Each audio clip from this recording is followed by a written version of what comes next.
three words that come to mind are challenge, growth. Inner strength, I know that's two words.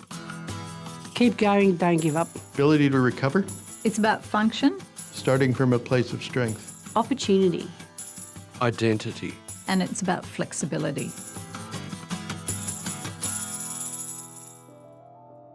So resilience in the research world is about learning from all the experiments you do. You know, you will do 10 experiments.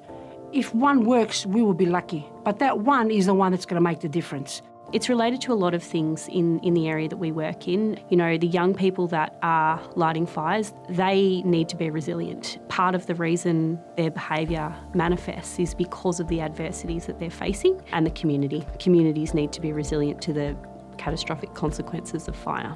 So I think resilience and homelessness are really closely linked. We build resilience by reducing homelessness and increasing social equity. When you're bubbling along and everything's fine, resilience is invisible. It's only when the pressures start to come in that you can really see resilience, feel it, and it's actually the lack of it often that becomes the most obvious. And how that response will be and how effective it will be depends on individual resources, but also the community resources, assets in terms of financial, social, cultural, institutional. Resilience sometimes is understanding what your limitations are and how long you need to stay on the floor when you fall down before you get up again, because it's all about how you leverage your strengths and build them up and keep them going. Nature is by default resilient.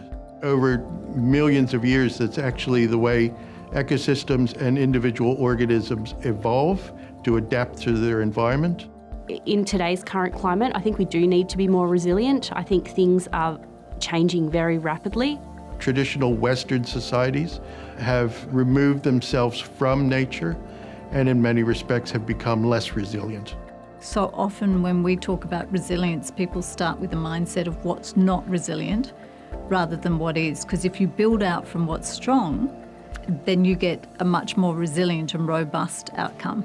And seeing it as an opportunity to grow and seeing it as an opportunity to change. So you never quite know until you face that adversity how you'll respond and your level of resilience. When you have fortress thinking, you stand and defend, you build fortresses. We have to learn how to nomadically walk through this landscape that's sort of familiar but constantly changing.